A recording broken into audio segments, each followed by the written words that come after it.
महाराष्ट्र विधानसभा election 2024 में अभी कई बड़े खेल बाकी हैं क्योंकि आंकड़े तो यही बताते हैं कि महाविकास आघाड़ी को हार मिली है और महायुति को बहुमत से सरकार बनाने का मौका मिला है। लेकिन खबर यह है कि महायुति में सब कुछ ठीक नहीं चल रहा है। एकनाथ शिंदे ने रिजाइन कर दिया है। अजीत पवार बीजेपी द्वारा चुने गए फडणवीस को मुख्यमंत्री मानने को तैयार नहीं है। उनके अपने ही कुछ अलग डिमांड है। तो क्या अब भी महाराष्ट्र में महाविकास आघाड़ी सरकार बना सकती? क्या एकनाथ शिंदे अजीत पवार को लेकर या फिर बीजेपी का साथ छोड़कर महाविकास आघाड़ी में आ सकते हैं?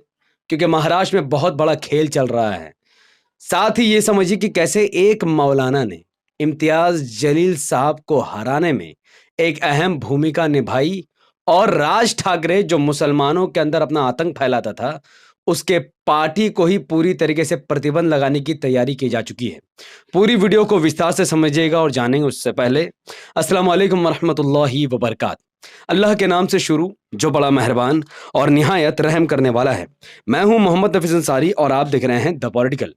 देखिए, महाराष्ट्र में 288 विधानसभा की सीटें हैं। जो भी पार्टी या जो भी गठबंधन 145 विधानसभा की सीटें जीतेंगी, महाराष्ट्र में उसी की सरकार बनेगी। महाराष्ट्र विधानसभा इलेक्शन 2024 में जो आंकड़े सामने आए हैं वो आपके सामने हैं। बीजेपी 132 सीट कर सबसे बड़ी पार्टी बनी। शिवसेना जो शिंदे गुट की है वो 57 सीटें जीतती है, जबकि अजीत पवार की पार्टी एनसीपी 41 विधानसभा की सीटें जीत जाती है। यह कुल मिलाकर 230 विधानसभा की सीटों पर महायुति पकड़ बनाती है, यानी बहुमत से सरकार बनाती हुई दिखती है। जबकि महाविकास आघाड़ी सिर्फ 48 सीटों में ही सिमट जाती है। उद्धव ठाकरे की शिवसेना 20 सीटों पर सिमट जाती है, कांग्रेस 16 सीटों पर सिमट जाती है और 10 सीटों पर एनसीपी शरद पवार की पार्टी सिमट जाती है और 2 समाजवादी पार्टी को भी महाविकास आघाड़ी में जोड़ दी। ये घुसे हैं, महाविकास आघाड़ी इनको लेना नहीं चाहती थी, जबरदस्ती ये गिरकर घुस गए हैं, तो महाविकास आघाड़ी 48 सीटों पर सिमट गई है। लेकिन अब भी सरकार महाविकास आघाड़ी के बन सकती है क्योंकि एकनाथ शिंदे ने फिलहाल रिजाइन कर दिया है और शिवसेना की तरफ से यानी एकनाथ शिंदे ने बैठक बुलाई थी और सर्वसम्मति से उन्होंने एकनाथ शिंदे को एज अ सीएम के रूप में आगे बढ़ाया है। लेकिन सबसे बड़ी बात तो यह है कि भारतीय जनता पार्टी कुछ ही दिनों में या कुछ ही घंटों में यह ऐलान करने जा रही है कि देवेंद्र फडणवीस महाराष्ट्र के सीएम बनने वाले हैं। और इस खबर पर सबसे बड़ा वार अगर किसी ने किया है तो वो एनसीपी अजीत पवार की पार्टी ने किया है। अजीत पवार ने कहा है कि हम बीजेपी का सीएम नहीं बनने देंगे, उनका समर्थन नहीं करेंगे, क्योंकि अजीत पवार या तो खुद सीएम बनना चाहते हैं या फिर एकनाथ शिंदे को सीएम बने हुए रहना चाहते हैं। इसके पीछे कई लॉजिक है।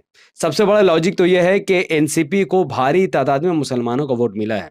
एनसीपी अजीत पवार के कई मुस्लिम विधायक भी जीते हैं, इसलिए बीजेपी का सीएम वो नहीं बनाना चाहते हैं क्योंकि उनको पता है कि आने वाले 5 सालों में इनका भी अस्तित्व मिट जाएगा। तो अब यहां पर सवाल यह पैदा होता है कि एकनाथ शिंदे द्वारा इस्तीफा दिया जाना और देवेंद्र फडणवीस का सीएम के तौर पर खुलेआम समर्थन देना, क्या एकनाथ शिंदे बगावत कर सकते हैं? तो अब सरकार कैसे बन सकती है? तो सरकार सही मानों में अब एक तरीके से बन सकती है कि अगर राहुल गांधी या फिर कांग्रेस के बड़े नेता नाना पटोले या शरद पवार को तो चाणक्य कहते हैं ना, अगर शरद पवार किसी तरीके से शिंदे को मना लेते हैं, किसी तरीके से अजीत पवार को मना लेते हैं और उनको अपना पाले में ला देते हैं कि भैया जिसको तुम 2.5 साल के लिए अजीत पवार सीएम बन जाओ, 2.5 साल के लिए शिंदे सीएम बन जाओ, बीजेपी को हर हाल में रोकना है। तो अगर बीजेपी को रोकने का मकसद शरद पवार, कांग्रेस, नाना पटोले, राहुल गांधी को है तो वो ये ऑफर दे सकते हैं। अब आप पूछोगे कि उद्धव ठाकरे फिर क्या करेंगे? उद्धव ठाकरे का अस्तित्व महाराष्ट्र से खत्म हो चुका है। तो पहले आंकड़ा समझिए कि फिलहाल कैसे सरकार बन सकती है। फिलहाल शिंदे के 57 सीट, अजीत पवार के 41 सीट, उद्धव ठाकरे के 20 सीट, कांग्रेस के 16 सीट, एनसीपी के 10 सीट और समाजवादी पार्टी के 2 सीट को अगर हम मिला ले तो ये कुल मिलाकर 136 माफ करना, बहुमत के आंकड़े को क्रॉस कर देता है। बहुमत का आंकड़ा क्रॉस हो जाएगा। तो अब सवाल यह है कि एआईएमआईएम इसका हिस्सा बनेगी, एमआईएम इसका हिस्सा नहीं बनेगी। इसलिए नहीं बनेगी क्योंकि एमआईएम कभी बातिल का साथ नहीं देती है। बीजेपी की सरकार नहीं बनेगी, इतनी हमारे लिए काफी है। लेकिन उद्धव ठाकरे क्या शिंदे को वापस लेंगे? क्या शिंदे के नेतृत्व में काम करेंगे? इसका जवाब है यस, क्योंकि पिछले बार शिवसेना 54 विधानसभा की सीटें जीती थी। 2019 के विधानसभा इलेक्शन की मैं बात कर रहा हूं। ये इस पॉइंट को थोड़ा नोट कीजिए। 2019 में शिवसेना अपने बल पर चुनाव लड़ी। उसी शिवसेना में उद्धव ठाकरे भी थे, उसी शिवसेना में एकनाथ शिंदे भी थे। तो यहां पर सिर्फ उनको 54 सीटें हाथ लगती हैं। लेकिन इस बार जब उन्होंने अलग अलग चुनाव लड़ा है तो उनकी ताकत काफी बढ़ गई है। एक तरफ शिंदे की शिवसेना 57 सीटें जीत जाती है, जबकि उद्धव ठाकरे की शिवसेना 20 सीटें जीत जाती है। यानी शिवसेना 77 सीटें जीत जाती हैं। यानी शिवसेना की ताकत, शिवसेना का कद महाराष्ट्र में काफी ज्यादा बढ़ा है। तो उद्धव ठाकरे का अस्तित्व तो खत्म हो रहा है, लेकिन एकनाथ शिंदे का अस्तित्व काफी मजबूत होता जा रहा है। तो इस कंडीशन में अपने अस्तित्व को खत्म करने से बेहतर है एकनाथ शिंदे से हाथ मिला लिया जाए और एकनाथ शिंदे को सरकार में शामिल करके उसको मुख्यमंत्री बना दिया जाए। कम से कम अगली बार आने वाले 5 साल बाद तो उद्धव ठाकरे का फायदा हो। तो इस डिसीजन में उद्धव ठाकरे सहमति दे देंगे क्योंकि उनका अस्तित्व खत्म होने वाला है। शरद पवार का भी अस्तित्व खत्म हो रहा है। 10 सीटें जीतकर शरद पवार क्या कर लेंगे? ना लोकसभा में अब उनका कोई काम, ना विधानसभा में कोई काम। तो अजीत पवार से अगर वो वापस हाथ मिला लेते हैं तो उनका खत्म होता हुआ अस्तित्व बच जाएगा। और इन तमाम मामलों में कांग्रेस क्या करेगी? भाई कांग्रेस का मकसद तो रोकना है। जब उद्धव ठाकरे को वो सीएम बनाने के लिए उनका समर्थन ले सकते हैं तो एकनाथ शिंदे से क्या प्रॉब्लम है? एकनाथ शिंदे और उद्धव ठाकरे में कोई फर्क नहीं है, दोनों एक ही थाली के चट्टे बट्टे हैं। तो अगर बीजेपी पार्टी को तोड़ सकती है तो कांग्रेस क्यों नहीं तोड़ सकती है? तो ये जिम्मेदारी राहुल गांधी के कंधे पर है। अगर वो जल्दबाजी करेंगे, अगर वो दिमाग चलाएंगे, आगे बढ़कर अगर काम करना चाहेंगे तो एकनाथ शिंदे मान जाएगा। अब देखिए यहाँ पर एमआईएम का फ्यूचर क्या है। एआईएमआईएम इस सरकार का हिस्सा तो नहीं बनेगी, ना ही उनको जरूरत पड़ेगी। लेकिन मुसलमान एक तमाशा 2019 में देख चुका है, एक तमाशा 2024 में देख चुका है कि ये लोग बीजेपी को तो रोकने से रहे। तो अब मुसलमानों की आंखें खुलेंगी और एआईएमआईएम के सांसद और विधायक महाराष्ट्र में भारी संख्या में जीतेंगे। अब यहाँ पर एक सवाल है कि पूरे महाराष्ट्र में कितने मुस्लिम विधायक जीते? तो पूरे महाराष्ट्र में 10 मुस्लिम विधायक जीते, जिसमें से इंपॉर्टेंट एक मालेगांव सेंट्रल से एआईएमआईएम के मुफ्ती मोहम्मद इस्माइल साहब जीते हैं। लेकिन यहाँ पर एमआईएम के और 2 विधायक भी जीते जीते रह गए। एक तो वर्सोवा से वहां के मुसलमानों ने उद्धव ठाकरे के मुस्लिम कैंडिडेट को वोट कर दिया, अपने पैर पर कुल्हाड़ी मार दिया। और दूसरा सीट अबू आसिम आजमी वाली क्या नाम, मांगकुड़ शिवाजी नगर की, यहाँ पर भी एआईएमआईएम कैंडिडेट सिर्फ 10,000 वोटों से जीती, हार गई। एक और सीट थी जहां पर एआईएमआईएम जीते जीते रह गई, वो थी औरंगाबाद ईस्ट की, जहां से इम्तियाज जलील साहब चुनाव लड़ रहे थे। सिर्फ 5,000 वोटों से इम्तियाज जलील साहब हार गए, क्योंकि मौलाना सज्जाद नोमानी साहब ने जिस तरीके से ओपन समर्थन दिया समाजवादी पार्टी के प्रत्याशी को, उसकी वजह से इम्तियाज जलील साहब के 5,000 वोट कम हो गए। जब मौलाना सज्जाद नोमानी साहब ने अपनी हिकमत, पता नहीं कौन सी हिकमत दिखाते हुए महाविकास अघाड़ी को समर्थन कर दिया, तो हिंदू वोट छटक गया, हिंदू वोट बीजेपी की तरफ गया, मुसलमान वोट महाविकास अघाड़ी की तरफ गया। जिसकी वजह से जो गफ्फार कादरी साहब है, ये पहले एमआईएम से चुनाव लड़ते थे, तो एमआईएम के टिकट से इनको बहुत वोट मिलता था, लेकिन इस बार उनको वोट मिलने वाला नहीं था। लेकिन मौलाना महमूद सज्जाद नोमानी साहब ने जब इनका समर्थन किया तो इनको 0 की जगह 5,000 वोटों का फायदा हुआ। और वही 5,000 वोट इम्तियाज जलील साहब के हारने का सबसे बड़ा रीजन पड़ा, क्योंकि इम्तियाज जलील साहब को कुल वोट 91,013 मिला, जबकि बीजेपी के कैंडिडेट को 93,274 मिला।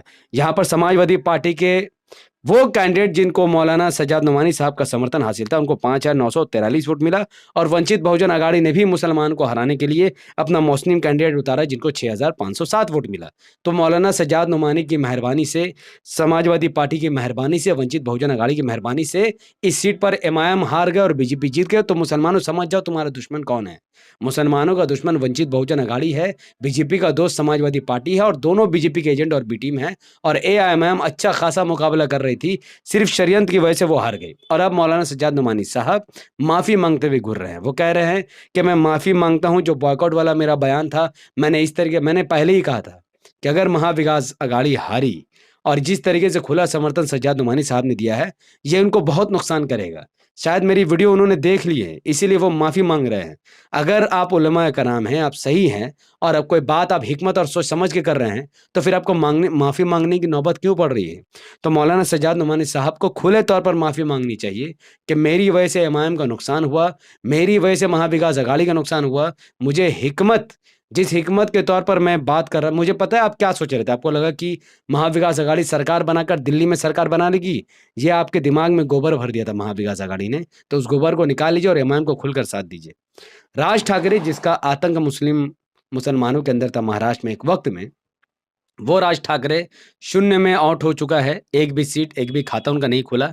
और अब ईसी या इलेक्शन कमीशन ऑफ इंडिया के राइट के अकॉर्डिंग मनसे, महाराष्ट्र निर्माण सेना, ऐसे कुछ इनकी पार्टी का नाम है, एमएनएस, ये सिंबल इनको छीना जा सकता है क्योंकि ये अब एलिजिबल नहीं रहे। जितना वोट इनको चाहिए इनको नहीं मिला, इनका खाता भी नहीं खुला, तो अब इनका जो पार्टी का सिंबल है ये इनसे छीन लिया जाएगा।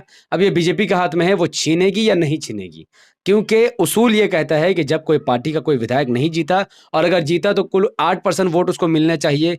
पूरे इंडिया में मनसे का कोई विधायक नहीं है, ना कोई सांसद है, ना ही कुछ नहीं है।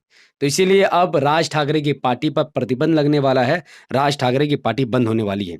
तो ओवरऑल आपको क्या लगता है कि क्या महाराष्ट्र में एकनाथ शिंदे को बीजेपी सीएम बना देगी या फिर देवेंद्र फडणवीस को सीएम बनाकर एकनाथ शिंदे से धोखा खाएगी? अपनी बात कमेंट पर जरूर रखें। अगर आप महाराष्ट्र से इस वीडियो को देख रहे थे तो क्या आने वाले इलेक्शन में आप एमआईएम का साथ दोगे या फिर से कांग्रेस पर भरोसा करके आप पछताओगे? अपनी बात कमेंट पर जरूर दिया। और अगर आप सब भारत के किसी और राज्य से इस वीडियो को देख रहे थे तो प्लीज बताइए कि क्या आप अपने राज्य में एमआईएम का साथ दोगे या फिर बीजेपी को हराने के लिए वही गलती करोगे जो महाराष्ट्र के मुसलमानों ने की है? अपनी बात कमेंट पर रखें क्योंकि आपका एक एक कमेंट मेरे लिए काफी महत्वपूर्ण है। अगले वीडियो में इंशाल्लाह मैं संभल पर डिटेल वीडियो पर काम कर रहा हूं, बहुत जल्द इंशाल्लाह मैं वीडियो अपलोड कर दूंगा। तब तक इस वीडियो को लाखों लोगों तक पहुंचाने के लिए इसे लाइक, शेयर और कमेंट कीजिए। हमारे चैनल को सब्सक्राइब कीजिए, बेल आइकन को हिट कीजिए ताकि जल्द ही आपको वीडियो के नोटिफिकेशन से मिल जाए। अगर आप सब इस वीडियो को हमारे फेसबुक पेज पर देख रहे थे द पॉलिटिकल पर, तो इसे लाइक और फॉलो करके 5 बड़े फेसबुक ग्रुप में शेयर कीजिए ताकि फेसबुक इस वीडियो को वाइडली लोगों तक पहुंचा सके। और जितना हो सकता है आप इस वीडियो को लाइक करके कमेंट में भर दीजिए कि क्या आप एमआईएम के साथ हैं या नहीं हैं। बहुत बहुत शुक्रिया, मिलते हैं अगले वीडियो में। अस्सलाम वालेकुम रहमतुल्लाहि व बरकातहू। मैं था मोहम्मद नफीस अंसारी और आप देख रहे थे द पॉलिटिकल।